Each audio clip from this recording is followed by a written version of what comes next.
Hey everybody, my name's Kevin, My name is Glenn. and we're back to talk a little bit more about our game E minus. We have our most recent update here, 0.1.2, and I'm just going to start playing some more. And Glenn is going to talk about some of the things that we've changed, some of the additions we've made since the last time. Yeah, so we're looking at 0.1.2, and we started developing it even before we released 0.1.1. We just had like this massive backlog of ideas and ways to expand the game, scale it up, improve it. And this was based off our own ideas and the initial feedback that we got from friends. One important aspect of this game, and I guess any game, is difficulty balancing, and that's something that we are trying to learn about as we go.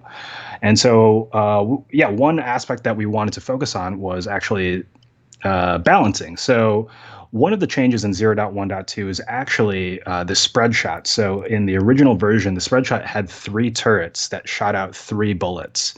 But we decided that that may have been too weak and that's required too much precision from a player. So we actually added five turrets for five bullets. So you can actually just be a little more chaotic with your shooting and still be dangerous as a player. And we just thought that this would actually just add more fun to and accessibility to that particular weapon. And this was actually an idea that Kevin spearheaded. Would you like to talk about that? Yeah, just a little bit. I mean, I found and it was actually partially because our friend DJ, who's testing out the game for us as well, is he mentioned that he wasn't really using the spread shot much, and I was like, yeah, I'm not really either. And I found that in other games that have spread shots, I just I tend to use it as more of like a defensive weapon. I'm not using it to like pinpoint shots. I'm usually using it to like I'm in a pinch and I just need to kind of get these enemies out of my face. So I kind of like it more. It's slightly more effective in this. Yeah.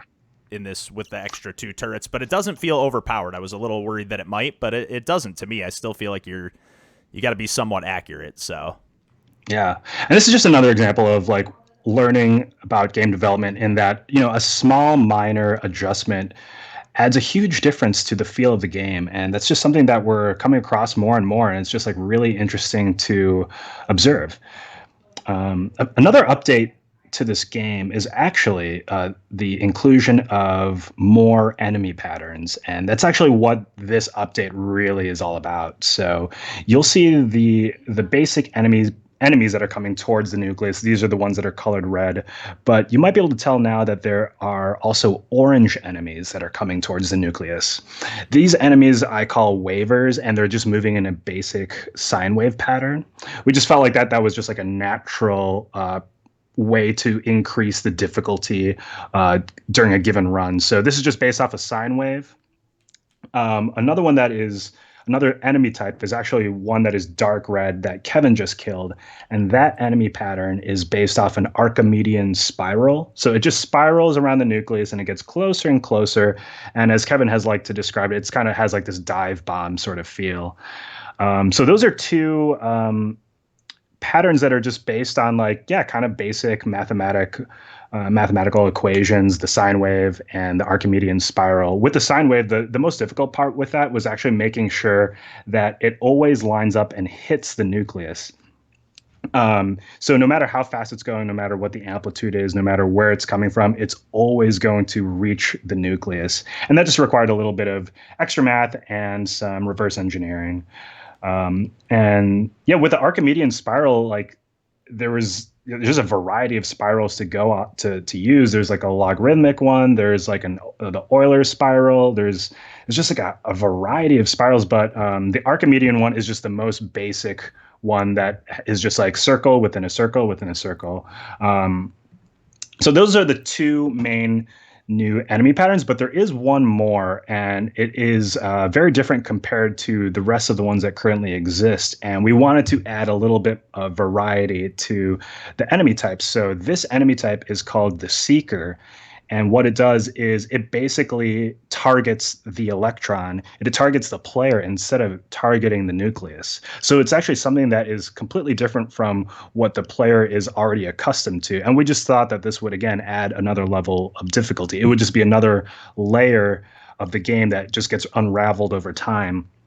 And we think that this is important because, yeah, you spend all of your time focusing on protecting the nucleus, and then we decided to add this layer of, well, you also have to protect yourself because if you get attacked by the enemy, if the enemy touches you, then you become immobile and you can't move for like maybe about a second or two. So it just adds another extra thing to focus on in this game. Yeah, and the other thing that we added as well was a new power up, the Atomic Pulse, which I used a couple times. I ran out of it in the video. You get 3 uses of that, and that will clear any of the antimatter or the enemies that are within anywhere within the outermost electron shell. So, right now I'm going to use it in a second here just to kind of show it off, but I wouldn't really need it. But kind of when you're in a pinch, you can just press the square button or whatever button on the controller you're using and clear all the enemies within there. And then we also added in kind of like an invincibility stage after you take damage where like the inner 2 most rings like that after I just took damage will kind of have a little mini atomic pulse because we were finding that sometimes you would get a swarm of 3 or 4 enemies that would just do, completely kill the nucleus in 1 or 2 quick shots. And that always, you want to feel like after you take damage, you have a little bit of time to recover or something. So that was another thing we kind of added into this version as well.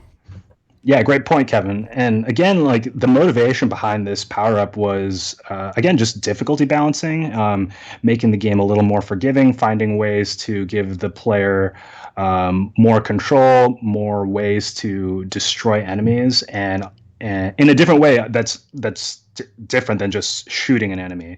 So yeah, that's 0.1.2. We have the spread shot with more turrets. We have 3 new enemy patterns, and we also have the screen clear power up.